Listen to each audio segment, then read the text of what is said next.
এক নম্বর কথা হচ্ছে মুসলমানদেরকে ব্যাপক পরিমাণ সম্পদের মালিক হতে হবে। এটা এক নম্বর কথা, মুসলমানদেরকে সকল সম্পদের কি হতে হবে? মালিক হতে হবে। আল্লাহ তাআলা বলেছেন, ওয়ালাকাদ কাতাবনা ফিজ জাবুরি মিন বাদি যিকরি আন্নাল আরদা ইয়ারিসুহা ইবাদিয়াস সালিহুন। আমি আসমানি কিতাবগুলোতে এই কথা বলে দিয়েছি, এই জমিনের প্রকৃত মালিক, এই পৃথিবীর মালিক হচ্ছে দিনদার লোকেরা, আল্লাহওয়ালা লোকেরা, নামাজি লোকেরা, যাকাত যারা দেয়, হজ যারা করে, যারা মানুষের প্রতি অন্যায় আচরণ করে না, হালালভাবে জীবন যাপন করে, এই সকল ব্যক্তিরা এই জমিনের মালিক। এটা আমি আসমানি কিতাবে লিখে দিয়েছি। এখন যারা এই জাতীয় দিন প্র্যাকটিস করে, মুসলমান বলে নিজেদেরকে দাবি করে, তারা যদি একটু চেষ্টা করে, তাহলে এই জমিনের মালিক আমি তাদেরকে বানিয়ে দেব। এটা কে বলছেন? আল্লাহ তাআলা বলছেন। তাইলে আমাদের লাগবে কি বলেন তো? কেবল লাগবে চেষ্টা, কেবল লাগবে চেষ্টা। যদি আপনি চেষ্টা করেন, এই জমিনের মালিক আল্লাহ তাআলা আপনাদেরকে বানিয়ে দেবেন। আরবের মরুভূমিতে রাসূলুল্লাহ সাল্লাল্লাহু আলাইহি ওয়াসাল্লাম এসেছেন, কিছুই নাই আরবে, নাথিং ইজ দেয়ার। রব্বানা ইন্নী আসকানতু মিন যুররিয়াতি বিওয়াদিন গায়রি জি জারইন ইনদা বাইতিকাল মুহাররম রব্বানা লিইয়ুকিমুস সালাহ। ইব্রাহিম আলাইহিস সালামকে আল্লাহ নির্দেশ দিলেন, আপনার সন্তান এবং আপনার স্ত্রীকে মক্কার মরুভূমিতে রেখে আসেন। মরুভূমিতে এখনো কিন্তু কিছু উৎপাদন হয় না, কারণ ওটা উৎপাদনের মতো না। ওইখানকার মাটি উৎপাদন করে না, ওইখানে পাথরে মাটি, এমনকি পাহাড়গুলো পর্যন্ত পাথরের। আমাদের দেশে তো পাহাড় হলো মাটির, কিন্তু সেখানে পাহাড় মাটির না, পাথরের পাহাড়। এখানে কিছুই উৎপাদন হয় না, এবং সেখানে কোনো সোর্স অফ ওয়াটারও নাই, পানিরও ব্যবস্থা নেই, জমজম ছাড়া কোনো পানির ব্যবস্থা নাই। তাহলে সেখানে উৎপাদন হবে কি দিয়ে? কিন্তু আল্লাহ তাআলা বললেন যে ইব্রাহিম আলাইহিস সালাম তার সন্তান এবং স্ত্রীকে এখানে রেখে এসে আল্লাহর কাছে দোয়া করলেন, হে আল্লাহ, এখানে রেখে গেলাম, এখানে তুমি আমার এই পরবর্তী প্রজন্মদের জন্য রিজিক হিসাবে ফল এর ব্যবস্থা করে দিও, ফল, ফ্রুটসের ব্যবস্থা করে দিও। এবং আপনি জানেন, এখনো যারা মক্কায় যান হজ বা উমরা করতে, আপনি গিয়ে দেখবেন পৃথিবীতে কোথাও যদি কোনো ফল উৎপাদন হয়, ওই ফল ওই পৃথিবীর ওই দেশে না পাওয়া গেলে ওটা মক্কায় পাওয়া যায়। ইব্রাহিম আলাইহিস সালামের দোয়া, 1000 বছর আগের দোয়া, আল্লাহ তাআলা কবুল করে নিয়েছেন। ইব্রাহিম আলাইহিস সালাম তার সন্তানকে রেখে গেলেন, তার স্ত্রীকে রেখে গেলেন। দ্যাট ওয়াজ দ্য এফর্ট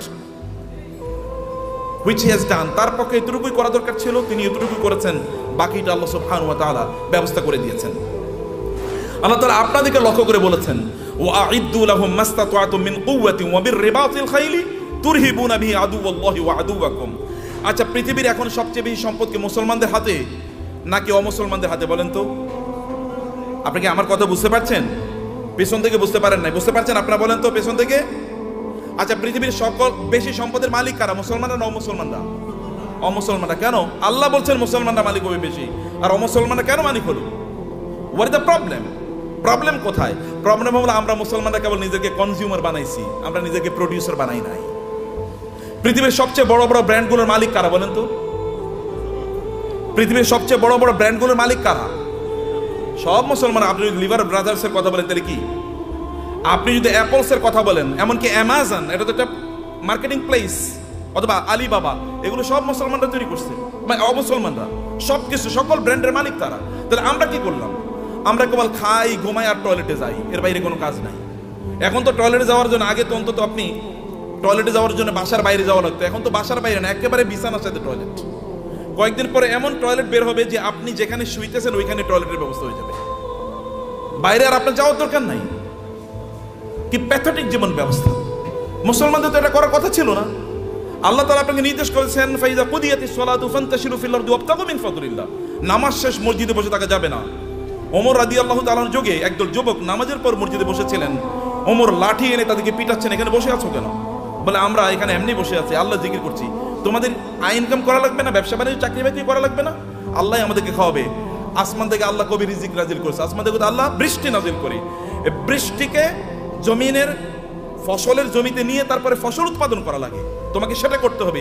লাঠি নিয়ে এসে তাদেরকে পিটিয়ে বের করে দিয়েছে, যাও চাষাবাদ করো, ফসল উৎপাদন করো, চাকরি বাকরি করো, ব্যবসা বাণিজ্য করো, এটাই তোমাদের কাজ। আল্লাহ সুবহানাহু ওয়া তাআলা কোরআনে সূরাতুল মুজাম্মিলে দুই ধরনের লোকের কথা বলেছেন। দুই ধরনের লোক তারা যুদ্ধে লিপ্ত আছে। এক ধরনের লোক তারা আল্লাহর রাস্তায় জিহাদ করছে, আল্লাহর দ্বীনকে প্রতিষ্ঠা করার জন্য। আরেক দল লোক তারা টাকা পয়সা ইনকাম করার জন্য যুদ্ধ করছে। কারণ টাকা পয়সা যদি না থাকতে, তাহলে মসজিদ নির্মাণ করবেন কোত্থেকে, মাদ্রাসা নির্মাণ করবেন কোত্থেকে, আর যারা যুদ্ধ করবে তাদের জন্য অস্ত্র কিনবেন কোত্থেকে? করার জন্য you need some people who will support this people. আপনি একদল লোক যারা এই সাপোর্ট দেবে আপনাকে, তাদের অর্থ থাকা লাগবে। এবং এই কারণে আল্লাহ তাআলা বলেছেন ওয়াইদু লাহুম মাসতাতা'তুম মিন কুওয়াতি ওয়া মির রিবাতিল খায়ল। আল্লাহ তাআলা তার রাসূলকে বললেন আপনি বলে দেন ওরা যেন ঘোড়ার আস্তাবল তৈরি করে, ওরা যেন ঘোড়া প্রোডাকশনের জন্য হাউস তৈরি করে। ঘোড়া প্রোডাকশন হাউস তৈরি করতে হলে কি কি লাগবে আপনি জানেন? আপনাকে ফার্ম তৈরি করতে হবে, ঘোড়ার ফার্ম। ঘোড়ার ফার্মে লাগে কি? ঘোড়ার ফার্মে লাগবে তাহলে ঘোড়াকে প্রজনন করার জন্য একটা পদ্ধতি লাগবে, রিপ্রোডাকশন প্রসেস লাগবে, এবং ডাক্তার লাগবে, কারণ এখানে বিভিন্ন ধরনের রোগ তৈরি হবে, রোগের চিকিৎসা করার জন্য। আবার এগুলো কি খাবারের জন্য ব্যবস্থা লাগবে, এগুলো খাবার আসবে কোত্থেকে? আরেকটা ইন্ডাস্ট্রি তৈরি হবে, যেমন এখন ফিশ ইন্ডাস্ট্রি তৈরি হবে। আবার এগুলোকে বিক্রি করার জন্য বাজার তৈরি হবে, মার্কেট প্লেস, বিশাল মার্কেট প্লেস, এবং সেখানে আবার কি ক্রেতা লাগবে, বিক্রেতা লাগবে, সেখানে আপনার ট্রেডার লাগবে, যারা ট্রেডিং করবেন এরকম লোকেরা লাগবে, যারা উৎপাদন করবে তারা লাগবে। আবার এদেরকে লালন পালন করার জন্য এই ঘোড়াগুলো একদল প্রশিক্ষিত লোক লাগবে, যারা সার্ভিসম্যান, যারা সার্ভিস দেবেন। আবার এদেরকে মার্কেটে নিয়ে যাওয়ার জন্য একদল আপনার এজেন্ট লাগবে, অথবা আপনার যেমন এখানে এজেন্সি নিয়ে আপনার কাজ করছেন, এরকম আলাদা কিছু লোকেরা লাগবে যারা এগুলো নিয়ে যাবে এবং এগুলো তারা মার্কেট প্লেসে ব্যবহার করবে। ফলে আপনি যখনই আল্লাহ তাআলা বলেছেন যে আপনি ঘোড়ার আস্তাবল তৈরি করেন, ফার্ম তৈরি করেন, ফার্ম তৈরি করা মানে হচ্ছে বিশাল ইন্ডাস্ট্রি তৈরি করা। এবং এই ইন্ডাস্ট্রির কথা মুসলমানরা বুঝেছেন। প্রায় 1200 বছর জুড়ে রাসূলের আগমনের পর থেকে শুরু করে 1200 বছর জুড়ে গোটা পৃথিবীর সকল প্রায় ইন্ডাস্ট্রির মালিক ছিল মুসলমানরা, অধিকাংশ ব্র্যান্ডের মালিক ছিল মুসলমানরা। কিন্তু আমরা যখন এই ব্র্যান্ড থেকে বের হয়ে গেলাম, যখন আমরা মনে করলাম আমরা ওই যে বৈরাগী জীবন যাপন করলাম, খ্রিস্টানদের মতো বৈরাগী জীবন যাপন করা শুরু করে দিলাম, না আমি মাওলানা সাহেব, আমি ইমাম সাহেব, আমি কেবল আজান দেবো, আমার যা পয়সা লোকেরা যা দান সাদাকা করে এই দান সাদাকা খায় আমি বাঁচবো, এইরকম মানসিকতা যখন আমাদের তৈরি হয়ে গেল, আমি জাকাত খাবো, এইরকম মানসিকতা যখন তৈরি হয়ে গেল, তখন আমাদের কাছ থেকে চলে গিয়েছে অন্যদের কাছে নেতৃত্ব। পৃথিবী তারাই নেতৃত্ব প্রদান করে যাদের হাতে টাকা থাকে, এটা মনে রাখবেন। যাদের হাতে অর্থ থাকে তারাই পৃথিবী নিয়ন্ত্রণ করে। আমেরিকা কেন সুপার পাওয়ার? তাকে কেন ব্রিটিশরা সুপার পাওয়ার ছিল?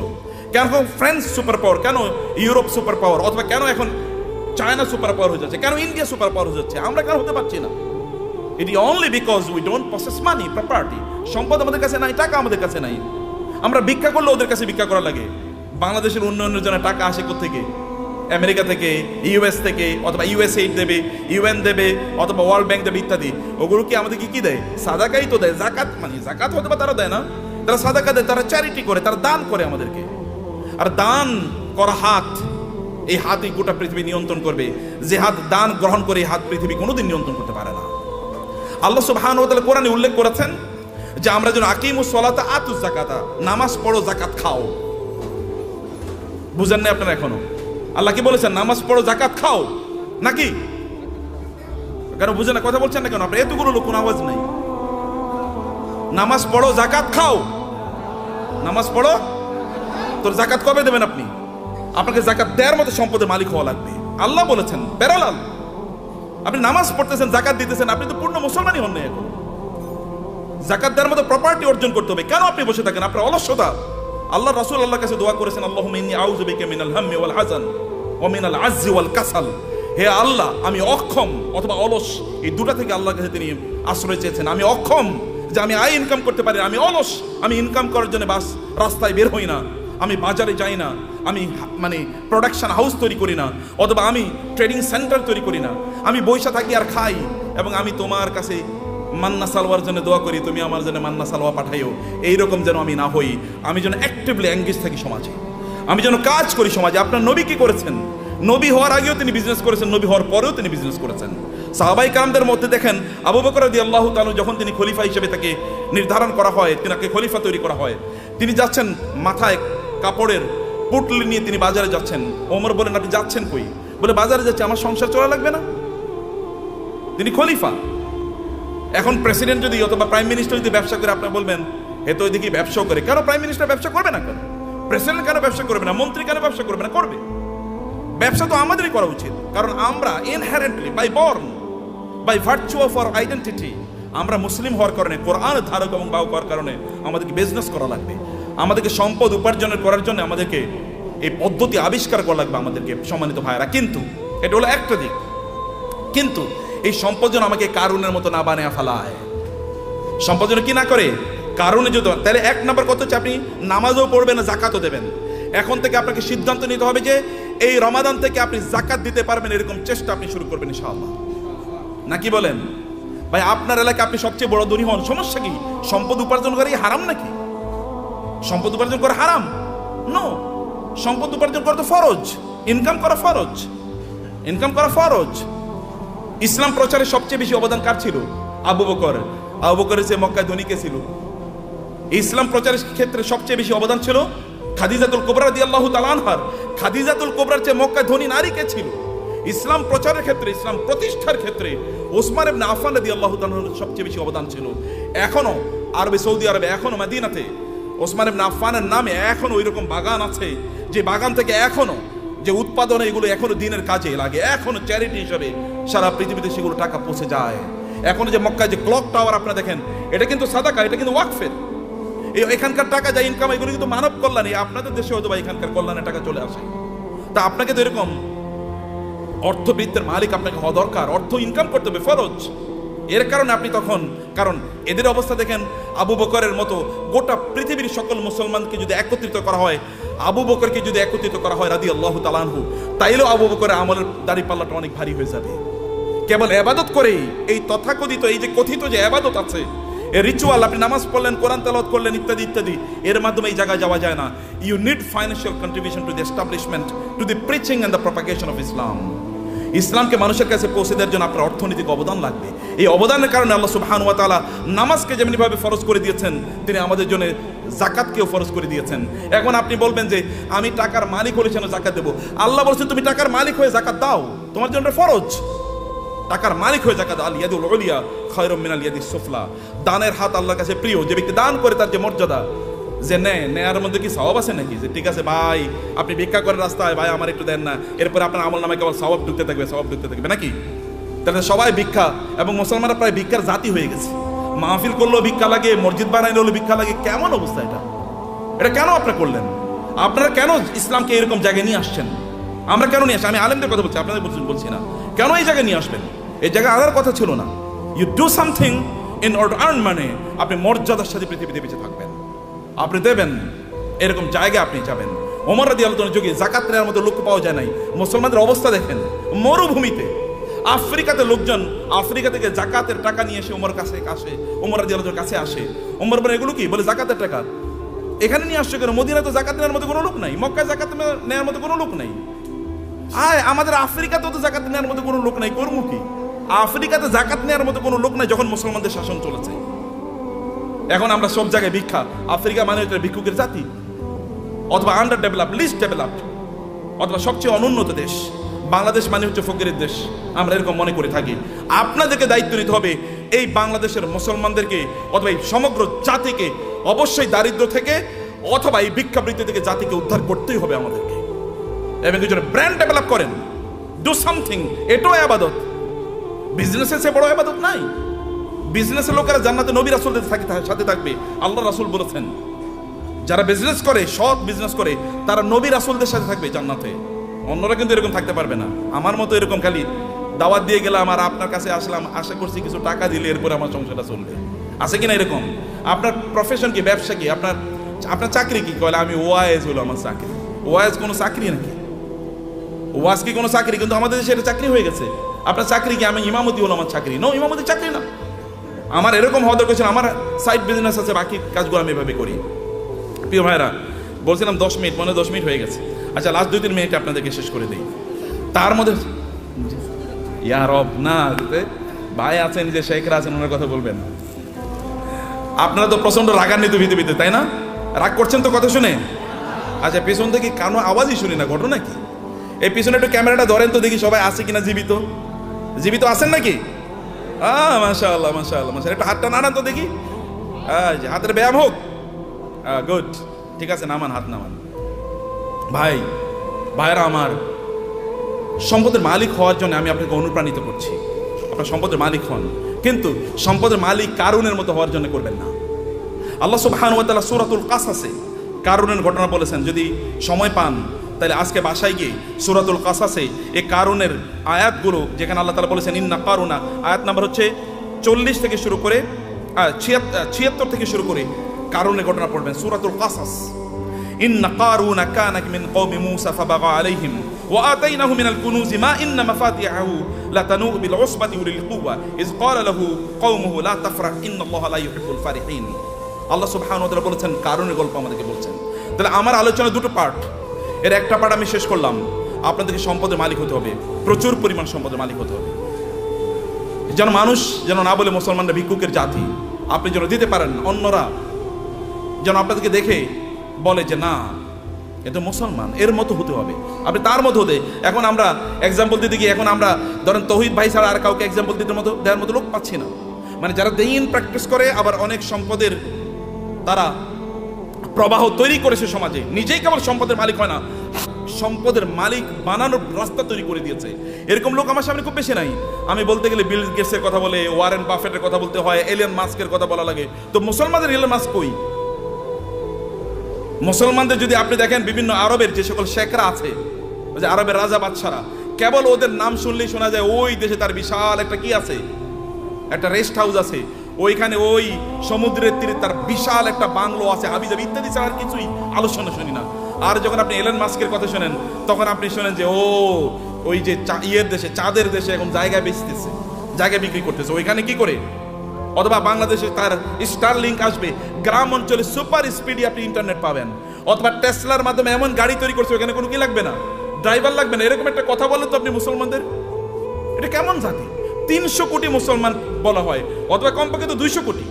গোটা পৃথিবীতে মানুষ 800 কোটি, এর মধ্যে প্রায় 250 কোটি মুসলমান। 250 কোটি মুসলমান একটা টেসলার মতো জিনিস তৈরি করতে পারলো না, একটা আইফোনের মতো প্রোডাক্ট তার নাই। অথবা তার একটা কি, এই যে আমরা ইয়ের গাড়ি কি বলে, কিসের গাড়ি, এই যে মানে আমরা আমাদের বাংলাদেশে এটা কি যে কি গাড়ি জানো, এটা আপনার মানে এক্স করোলা, মানে করোলা টাইপের একটা গাড়ি তো বানাইতে পারেন আপনি। বলেন তো একটা ব্র্যান্ডের নাম বলেন তো মুসলমানদের গাড়ির, একটা হুন্ডার নাম বলেন তো, একটা সাইকেলের নামই বলেন। আরে সাইকেলের নাম তো বহুত পরের কথা, এই যে সাইকেলের যে শিখ ব্যবহার ওগুলো কি বলে, হ্যাঁ শিখ বলে না, এরকম বানাইছে মুসলমানরা, দেখেন তো, এটাও তো চায়না থেকে আপনার আনা লাগে। তাহলে কি আমরা কি বানাইছি, করছি কি? কেবল খাও দাও ফুর্তি করো, দুনিয়াটা মস্ত বড়, এরকম টাইপ ছাড়া কোনো কিছু নাই। খাও ঘুমাও এবং সিনেমা দেখো আর ফেসবুক টিপাও। যে ফেসবুক বানাইছে ওর নিজেরও অ্যাকাউন্ট হয়তো বা নাই, কিন্তু আপনি এটা নিয়ে সারাদিন রাত ব্যস্ত আছেন। ও যে ইউটিউব বানাইছে ওইটা ব্যবসায়ী হাউস, তার এখান থেকে সে বিলিয়নস অফ ডলার্স ইনকাম করে নিচ্ছে, কিন্তু আপনি ওইটাই দেখেন এবং আপনি বলেন পাগলের সুখ মনে, মানে আপনি আমি কত সুখী, সারা রাত বইরা সিনেমা দেখতেছি, মজা কারে বলে। Stupid lifestyle. নো, আল্লাহ আপনাকে এই জন্য তৈরি করেন নাই, হিউজ প্রোডাক্টিভিটি তৈরি করেছেন এবং আল্লাহর মার্সি আপনার উপর আছে। আল্লাহ সুবহানাহু ওয়া তাআলা আপনাকে সেরকম ক্যারিশমা দিয়ে তৈরি করেছেন এবং এই কারণে আপনার এলাকায় আপনি সবচেয়ে বেশি সম্পদের মালিক হন এবং এর মাধ্যমে আপনি ওই এলাকাটাকে উন্নয়নের কাজ করেন। ওইখানে এমন কোনো মসজিদ না থাকুক যে মসজিদে আপনার কন্ট্রিবিউশন নাই, এমন কোনো মাদ্রাসা না থাকুক যেখানে আপনার কন্ট্রিবিউশন নাই, এমন কোনো দিনই কাজ না থাকুক যেখানে আপনার কন্ট্রিবিউশন নাই।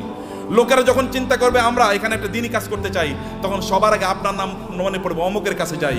যেমনি হবে লোকেরা কোনো দিনই কাজ করলে, রাসূলের কোনো দিনই কাজের প্রশ্ন দেখা দিলে তার সবার আগে মনে পড়তো কার নাম? আবু বকরের নাম, আবু বকর নাম মনে পড়তো, অথবা ওসমান নাম মনে পড়তো, কারণ কেউ তাদেরকে সুপারসিড করতে পারতো না। সম্মানিত ভাইয়েরা এবং বোনেরা, সে কারণে পজিটিভলি অ্যাক্টিভলি সময় কাটান। মনে রাখবেন প্রত্যেকটা সেকেন্ডের জন্য আল্লাহকে জবাবদিহি করতে হবে, আল্লাহর কাছে, আল্লাহর কাছে আপনাকে জবাবদিহি করতে হবে প্রত্যেকটা সেকেন্ডের জন্য। ওয়াল আসরি ইন্নাল ইনসানা লাফি খুস, মানুষ সৃষ্টিগতভাবে বিপদের মধ্যে আছে। ইন্নাল ইনসানা লাফি খুস, তবে ইল্লাল্লাযিনা আমানু ওয়া আমিলুস সালিহাত, যারা ঈমান এনেছে, ঈমান আনার পর ভালো কাজ করছে।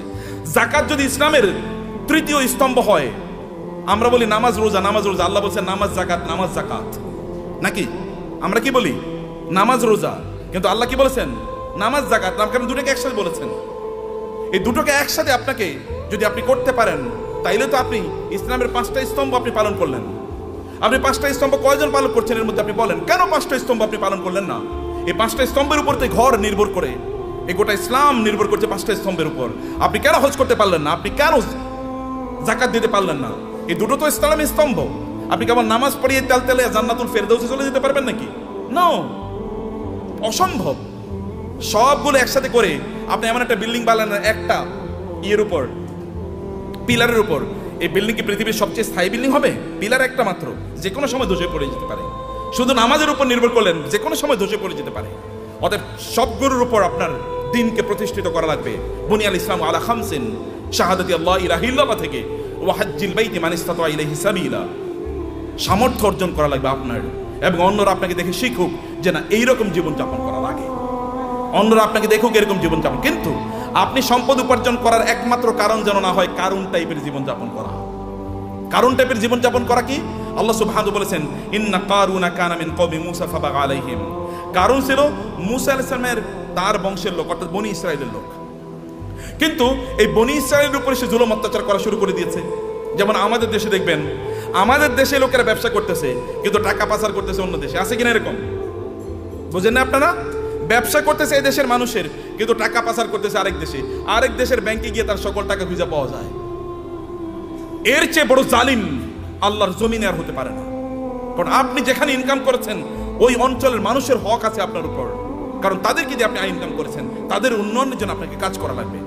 ফেরাউনি মানে কারুনি টাইপ এরকম, যে কারুন এরকম করেছে, কিন্তু সেই লোকজনের উপর সে জুলুম এবং অত্যাচার চালিয়ে দিল, এবং তার কি পরিমাণ সম্পদ ছিল আল্লাহ তাআলা বলেছেন যে ওয়া আতাইনাহু মিনাল কুনুজি মা ইন্না মাফাতিহাহু লাতানু বিল উসবাতি উলিল কুওয়া, যে তার এত সম্পদ আল্লাহ তাআলা তাকে দিয়েছেন, সে কিন্তু গরিব একটা জাতির একজন, গরিব জাতি মানে হচ্ছে বনি ইসরাইল। বনি ইসরাইল কিন্তু কৃতদাস, ফেরাউন তাদেরকে কৃতদাস বানিয়ে রেখেছিল, তাদেরই একজন, কিন্তু প্রচুর পরিমাণ সম্পদের মালিক হয়েছে। সম্পদের মালিক হয়েছে এদের মাঝে ব্যবসা করার কারণেই, ব্যবসা করার মাধ্যমে। কিন্তু এবং তার এত পরিমাণ সম্পদ যে তার সম্পদগুলো সোনা দানা এগুলো যেই সিন্ধুকে রাখতো, ওই সিন্ধুকগুলোর চাবি বহন করার জন্য একটা বিশাল গ্রুপ অফ পিপল লাগতো। কি পরিমাণ তাহলে সিন্ধুক ছিল, কি পরিমাণ সম্পদ ছিল তার। এরকম সম্পদ এর মালিক হওয়ার পরে এরপরে তিনি কি করেছেন? তিনি প্রচন্ড অহংকারী জীবনযাপন করতেন, আনন্দ ফুর্তি নিয়ে ব্যস্ত থাকতেন। ভালো করে শুনুন, আপনাদের গল্প বলছি। আনন্দ ফুর্তি কি? অনেক টাকা। অতএব আজকে ফ্যামিলি সহ চিন্তা করতো আজকে আমরা কক্সবাজারের ট্যুরে যাব। ওকে, কক্সবাজারের ট্যুর শেষ, মজা শেষ, ওইখানে আনন্দ ফুর্তি করে আগামীকাল আমরা সাজেকে যাব, সাজেকের মজা শেষ সিলেটে যাব, সিলেটের মজা শেষ সিঙ্গাপুরে যাব, সিঙ্গাপুরের মজা শেষ আমেরিকা যাব, না এরপরে কানাডাতে যাব। একটার পর একটা কেবল ঘুরে বেড়াচ্ছে, আনন্দ ফুর্তি করছে, আর ফেসবুকে পোস্ট দিচ্ছে আলহামদুলিল্লাহ আমি খুব ভালো আছি। এরকম যখন পোস্ট দেয় তখন কি হয়? আপনি কেবল আনন্দ ফুর্তি করে করে বেড়াচ্ছেন। এবং এই সবচেয়ে সুন্দর সিনেমা কোনটা এসছে? চলো সিনেফ্লেক্সে আমরা গিয়ে সিনেমা দেখে আসবো। সিনেফ্লেক্সে ঢোকার আগে এরকম একটা বিশাল বড় ফেসবুকে একটা পোস্ট দিয়ে বললো এখন মাত্র সিনেফ্লেক্সে আমি ঢুকতেছি সিনেমা দেখার জন্য। মানুষের দেখাচ্ছে তার প্রচুর পরিমাণ সম্পদ, এবং বিশাল গাড়ি হাঁকিয়ে যখন তিনি গ্রামে যান ওইখানে উইন্ডো খোলেন না, অথবা তার এলাকায় যখন যান তখন তিনি মহা অহংকারী, কেউ তার কাছেও আসতে পারে না। অনেক পরিমাণ সম্পদ আর আছে, এটা কেবলমাত্র নিজের ভোগ বিলাসের জন্য তিনি ব্যবহার করছেন এবং ব্যয় করছেন। কেবল নিজের ভোগ ছাড়া অন্য কোনো কিছু নাই তার নিজের, কারণ সে নিজে মনে করে যে আমি ইনকাম করেছি, আমি নিজেই ভোগ করবো। এবং কারণ কিন্তু একই কাজ করেছে। কারণকে তার সম্প্রদায়ের লোকেরা বলেছে তুমি এত অহংকার করো না, তুমি এত আনন্দ ফুর্তি নিয়ে ব্যস্ত থেকো না, তুমি যিনি তোমাকে সম্পদ দিয়েছেন তার প্রতি কিছু কৃতজ্ঞ থাকো। ওয়াবতাগি ফীমা আতাকাল্লাহুদ দারাল আখিরাহ, আল্লাহ তোমাকে যে সম্পদ দিয়েছেন এই সম্পদকে ব্যবহার করে আখিরাত অর্জন করো, অর্থাৎ জান্নাত অর্জন করো। সম্পদ ব্যবহার করে অধিকাংশ লোকই জান্নাত অর্জন করে না, জাহান্নাম অর্জন করে। বলেন তো অধিকাংশ লোকের কি অবস্থা? জাহান্নাম। কিন্তু তাসমিয়া কসমেটিক্স আপনারা যারা আছেন, সম্পদকে উপার্জন করে জাহান্নাম অর্জন করবেন না আপনারা ইনশাআল্লাহ। কারণ আপনাদের সামনে আল্লাহর রহমতে এমন একজন লিডিং এক্সাম্পল আছেন। আমি তাওহীদ ভাইয়ের কথা আরো বলি, এত বেশি কাজ করেন তিনি দিনই, এটা আপনারা হয়তো বা জানেন না, আমি কিছু জানি। দ্য আইস মানে টিপ অফ দি আইসবার্গ, মানে বিশাল বড় অথবা পাথর আপনার কি বলে আপনার এই যে এর সামান্য একটু হয়তো আমি জানি, তার চেয়ে বেশি আমি জানি না। বরফের বিশাল খণ্ডের সামান্য একটু আমি জানি, এক ড্রপস অফ ওয়াটার, অথবা তার চেয়ে বেশি করে আল্লাহ তাআলা কবুল করে নেন। আমি বেশি প্রশংসা করতে চাই না, আপনাদেরকে বলতে চাই প্রিয় ভাইরা, আপনাদেরকে যে কথাটা বলতে চাই আপনারা শুনুন। সম্পদ উপার্জন করেছেন কেবল নিজের জন্য না। যখন কারুনকে বলা হলো তুমি এরকম অহংকার করো কেন, তখন সে বলে আমার সম্পদ আমার নিজের যোগ্যতা আমি অর্জন করেছি, উপার্জন করেছি, আমি অহংকার করব না, আমি আনন্দ ফুর্তি করব না। আমার তো থাকবে গাড়ি একটা না, গাড়ি 10টা থাকবে, এবং আপনি মানে খাবেন হচ্ছে এতটুকু, কিন্তু আপনি 10 জনের খাবার আপনি নষ্ট করবেন। আপনার লাগবে একটা, কিন্তু আপনি 10টা ব্যবহার করছেন। আপনার শার্ট আছে প্রায় 200, কোনটা যে কবে পড়বেন আপনি জানেন না। যদি প্রতিদিন একটা করে পড়েন তাইলে এরপরে সর্বশেষ শার্টটা পরার জন্য 3 বছর পরে শার্ট পরতে পারবেন। এইভাবে আপনি আপনার লাইফস্টাইলকে তৈরি করে রেখেছেন। এটা ছাড়া আপনি কোনো কিছুই বুঝেন নাই, এবং মানুষকে আপনি দেখিয়ে বেড়ান আপনি কি পরিমাণ সম্পদের মালিক হয়েছেন। সম্পদের মালিক ব্যক্তি তার নিজের যোগ্যতা হতে পারে না। আপনি তৌহিদ ভাইকে জিজ্ঞেস করে দেখেন, সম্পদের মালিক হওয়ার জন্য আল্লাহর স্পেশাল অনুমোদন লাগে, আল্লাহর রহমত লাগে। আল্লাহ রহমত না দিলে কোনোদিন কেউ সম্পদের মালিক হতে পারে না।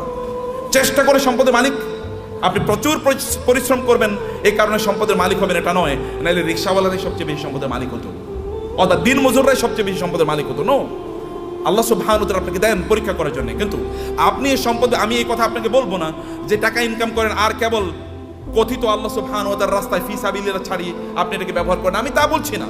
আমি বলছি হারাম কাজে এগুলোকে ব্যবহার করেন না, সিনেমা দেখার জন্য ব্যবহার করবেন না। লেটেস্ট কি সিনেমা তৈরি হয়েছে এটা নিয়ে কিনে নিয়ে আসো এবং সবাইকে নিয়ে আনন্দ ফুর্তি করে বেড়াবেন, অথবা আপনার ছেলে মেয়ে ওয়াইফ ইত্যাদিকে নিয়ে, বাচ্চাদেরকে নিয়ে আপনি যাবেন বিভিন্ন জায়গায় বেড়ানোর জন্য। আনন্দ ফুর্তিতে মেশে থাকবেন, লাল পানি খাবেন, অথবা জুয়া খেলবেন, অথবা অন্যান্য ফুর্তি ফ্যাশন করে বেড়াবেন। সেখানে কোনো দিনই পরিবেশ নাই, দিনই কোনো আচরণ নাই, এবং এর মধ্যে আপনি আনন্দ খুঁজে বেড়াচ্ছেন। আপনার টাকা আপনি এইভাবে ব্যয় করছেন। এই অর্থ ব্যয়ের মাধ্যমে আপনি জান্নাত কিনছেন না জাহান্নাম কিনছেন? আপনি কিনছেন জাহান্নাম, অথচ আল্লাহ অনুগ্রহ করে আপনাকে সম্পদ দিয়েছেন। আপনার সম্পদ ব্যবহার করে আপনি জান্নাত কেনেন। এগুলোকে হালাল উপায় ব্যবহার করলে আপনার জান্নাত কেন হয়ে যায়? আপনি হালাল ভাবে চলেন, নো প্রবলেম। এমনকি আপনার স্ত্রীর জন্য যদি আপনি গোলাপ ফুল কিনে নিয়ে যান, সেটাও আপনার জন্য কি, সেটাও কি সওয়াব। বলবে নতুন ফতোয়া নিয়ে আইছে, নতুন ফতোয়া, এটাই পুরান ফতোয়া, এটাই পুরান ফতোয়া। আপনার স্ত্রীর জন্য আপনি টাকা ইনকাম করেছেন, স্ত্রীর জন্য গোলাপ ফুল কিনে নিয়ে যান, তার জন্য নতুন একটা আইটেম কিনে নিয়ে যান এবং তাকে খুশি করেন, কারণ তাইলে আপনার সংসার ঠিক থাকবে, আপনার সন্তানটা ঠিক মতো চলবে। এটাও কি, এটাও দিনদারি, এটাও ইবাদত। অতএব আপনি হালাল পথে আপনার সম্পদগুলো ব্যবহার করেন। এর মাধ্যমে আপনি ওয়াবতাগি ফীমা আতাকাল্লাহু দারুল আখিরা ওয়ালা তানসা নাসিবাকা মিনাদ দুনিয়া। আমি বলি না আপনি সাজেকে যাবেন না, আমি বলি না সিলেটে যাবেন না, আমি বলেছি ওখানে যান এবং আপনার সন্তানকে নিয়ে আপনি সেখানে জামাতের সাথে নামাজ আদায় করুন। লোকেরা দেখুক যে পর্যটনে এসেও তারা কি করছে, জামাতে তারা নামাজ আদায় করছে, মিস করছে না। আপনি বিচে তখন যান যখন নামাজের সময় না, লোকেরা দেখুক যে তিনি নামাজকে প্রায়োরিটি প্রদান করছেন। লোক ওইখানে গিয়েও আপনি দান সাদাকা করুন, লোকেরা দেখুক যে লোকটা আল্লাহ সুবহানাহু ওয়া তাআলাকে আনন্দ করতে এসে আল্লাহকে ভুলেন নাই, আল্লাহকে তিনি তার প্রায়োরিটির মধ্যে রেখেছেন। ওইখানে আপনি গিয়েছেন, এখন অর্ধ উলঙ্গ হয়ে আপনি ঘুরবেন না। আপনার স্ত্রী তিনি সেখানে পর্দার মধ্যে থাকবেন না, আপনি তাকে দেখিয়ে দেখিয়ে শোপিসের মতো, চিড়িয়াখানার চিড়িয়ার মতো তাকে এরকম দেখায় দেখায় বেড়াবেন, এরকম করবেন না। তাইলে আপনি কি হলো, আপনার সম্পত্তি আপনি জান্নাত উপার্জন করলেন, জাহান্নাম আপনি উপার্জন করলেন না। আপনার সম্পদের কারণে অন্যকে ছোট তুচ্ছ তাচ্ছিল্য করে দেখবেন না, দেখাবেন না। আপনার ড্রাইভার তাকে তুই করে বলা, আপনার সন্তানও তাকে তুই করে বলে, আপনি তুই করে বলছেন। আপনার বাসায় বুড়ো মহিলারা কাজ করে, তাদেরকে আপনি তুই করে বলছেন, আপনি নিজেও তুই করে বলছেন, আপনার বাচ্চারও তুই করে বলে। এটা কেমন কথা হলো? তিনি তো আপনার মায়ের সমান বয়সের। আল্লাহ তাকে না দিয়ে পরীক্ষা করছেন, আপনাকে দিয়ে পরীক্ষা করছেন। লাইফস্টাইলে অহংকার যদি কেউ করে, তাহলে কারণের অবস্থা কি হয়েছিল? এত ব্যাপক পরিমাণ সম্পদ, লোকেরা তাকে দেখলে বলতো, আহা, কারণের মতো যদি সম্পদ আমার থাকতো, আমাদের থাকতো। কিন্তু কোনো এক সময় কারণের এই আনকন্ট্রোল জীবনযাপনের কারণে আল্লাহ তাকে ধ্বংস করে দিয়েছেন, মাটির নিচে তাকে এবং তার সম্পদকে মাটির নিচে পুঁতে দিয়েছেন। তখন লোকেরা বলো, আল্লাহ আমাদেরকে বাঁচিয়েছেন, আমরা কারণের মতো হই নাই, আল্লাহ আমাদেরকে বাঁচিয়েছেন। সম্মানিত ভাইরা, আপনার সম্পদের প্রতি অন্যের অধিকার আছে, এই অধিকারগুলো দান করুন। মনে করবেন আল্লাহ যদি আপনাকে দেয়, তাহলে আপনার লাইফস্টাইলই কেবল বাড়াবেন না। আগে গাড়ি ছিল সাধারণ গাড়ি, এখন আপনি মার্সিডিজ ব্যান কিনলেন, মার্সিডিজ ব্যানজে এখন চলেন, এখন বিএমডাব্লিউ কিনবেন। বিএমডাব্লিউ এখন এগুলো সেকেলে, এগুলো এখন ছোট লোকেরা ব্যবহার করে। এখন আপনার একটা প্রাইভেট জেট লাগবে, এখন আপনার প্রাইভেট জেটেও চলে না। এখন আপনার কি লাগবে? এখন আর আপনি বাংলাদেশ থাকেন, এখন আপনি ধরেন কোথাও আপনি এই দেশে এরকম ছোট দেশে মানুষ থাকে নাকি? এবার আপনি অন্য দেশে চলে গেছেন, এখানে আপনি আসেনও না, এখানকার মানুষের প্রতি আপনার কোনো দায়ও নাই, দায়িত্ব নাই। এখানকার টাকা পয়সা লুট করে, ব্যাংকের টাকা লুট করে এবার আপনি অন্য দেশে গিয়ে পালিয়ে চলে গেছেন। এরকম যেন কোনো অবস্থা না হয়। আপনাকে নিশ্চয়ই আপনাকে এই দেশের মানুষের প্রতি আপনার যে দায় আছে, এই দায়িত্ব আপনাকে পালন করতে হবে। আমি এই বলার কথা বলি আপনাদেরকে শেষ করছি প্রিয় ভাইরা। তাহলে এক নম্বর যে সম্পদের মালিক হন এবং হালালভাবে পবিত্রভাবে সম্পদের মালিক হন। মালিক অর্জনের চেষ্টা করুন, দিনরাত যা কাজ করবেন। আপনি যদি সম্পদের মালিক হওয়ার জন্য দৌড়ান, এই দৌড়টাকে আল্লাহ সুবহানাহু ওয়া তাআলা ইবাদত হিসেবে আপনার আমলনামায় লিখে দেবে। এবং দুই নম্বর বিষয় হচ্ছে, যা আয় ইনকাম করছেন এগুলো কেবল আপনি নিজের জন্য করছেন এরকম না, মানুষের সাথে ভাগাভাগি করেন। অন্যের অধিকার আছে, পাড়া প্রতিবেশীর অধিকার আছে, আত্মীয় স্বজনের অধিকার আছে। আপনার আত্মীয়রা তারা খারাপ অবস্থায় আছে আর আপনি পশ লাইফ লিড করেন, আপনি মুসলমান না? আপনার এতটুকু সামান্য আত্মমর্যাদা নাই, আপনার মানবিকতা নাই, মানবিক মূল্যবোধ নাই। কিয়ামতের দিন আল্লাহর সামনে দাঁড়াবেন, আল্লাহ আপনাকে বলবে তুমি এত ভালো জীবন যাপন করেছো আর তোমার আত্মীয়রা না খেয়ে মারা গিয়েছে, সেদিন কি উত্তর দেবেন? সেদিন বলবেন আল্লাহ আমার আবার দুনিয়ায় পাঠাও, আমি দুনিয়ায় প্রচুর পরিমাণ দান সাদাকা করে এবার আমি আখিরাতে আসতে চাই। কেউ সেই দিন আর পৃথিবীতে আল্লাহ তাআলা আমাদেরকে ফেরত পাঠাবেন না, কারণ দুনিয়া একবার, দুনিয়া কি একবার। সম্মানিত ভাইরা, আমি এগেইন আমাদের তাওহীদ ভাইয়ের প্রতি কৃতজ্ঞ যে এই অনার আমাকে দেওয়ার কারণে। বারাকাল্লাহ ফিকুম, থ্যাংক ইউ ভেরি মাচ। আর তাসমিয়া হারবাল তো আমার খুবই প্রিয় প্রতিষ্ঠান, এই জন্যে যে একটা প্রতিষ্ঠান দিনের আবহে থেকে কিভাবে বড় হতে পারে এটা একটা এক্সাম্পল, এবং আপনারা এর সাথে লেগে থাকেন, নিজেরা এটাকে আরো বড় করেন, নিজেরা অনেক বড় হন ভাইয়েরা, অনেক বড় হন। এই গোটা পৃথিবীর সম্পদ যদি ভালো মানুষের হাতে থাকে তাইলে কি ওগুলো দিয়ে সিনেমা বানাইবো বলুন তো? আচ্ছা, আমাদের তৌহিদ ভাই কি ওনার টাকা দিয়ে সিনেমা বানাইবো কোনোদিন? নাটক বানাবে? এলজিবিটিকে প্রমোট করবে? অশ্লীলতাকে প্রমোট করবে? কোনো কিছু করবে না। হলে ভালো কাজে চলবে, অথবা এই যে আপনাদের জন্য ব্যয় হবে, অথবা দেশের উন্নয়নে সেটা কাজে লাগবে। এরকম মানুষের হাতে সম্পদ থাকা উচিত, এবং আপনি নিজকে ওরকম একজন রোল মডেল তৈরি করেন, এরকম একজন মানুষের পরে। এটা কিন্তু আল্লাহর নির্দেশ। আমি কিন্তু আল্লাহর কথাগুলো আপনাকে বলে গেছি আমার ভাষায়, আল্লাহর ভাষায় তো আমি বলতে পারবো না, আমার ভাষায় আল্লাহর কথাগুলো আপনাদের ব্যাখ্যা করলাম।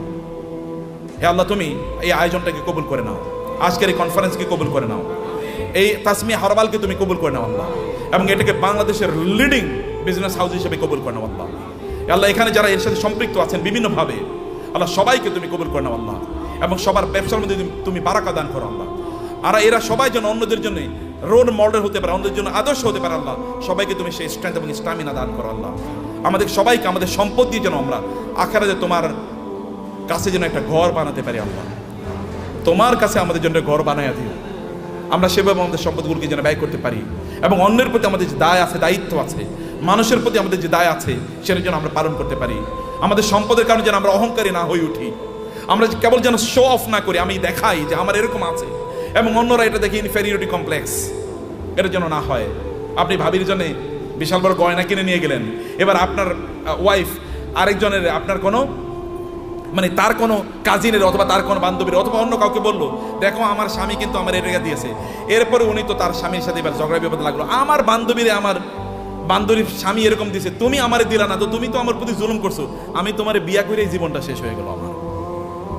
এটা শো অফ করার জন্য না, আল্লাহর প্রতি কৃতজ্ঞতা। যত আল্লাহ দেবেন তত কৃতজ্ঞতা বাড়িয়ে দেন। আল্লাহ আপনার মাথা উঁচু করে দিয়েছেন, যিনি মাথা উঁচু করে দিয়েছেন তার জন্য মাথাটা কি হবে? অবনত হবে, সেজদায় বেশি লুটিয়ে পড়তে হবে, তাইলে তিনি আপনার মাথাকে উঁচু করে দেবেন। থ্যাংক ইউ ভেরি মাচ, জাযাকুমুল্লাহ খায়ের। আল্লাহ সুবহানাহু ওয়া তাআলা আমাদের সবাইকে অনেক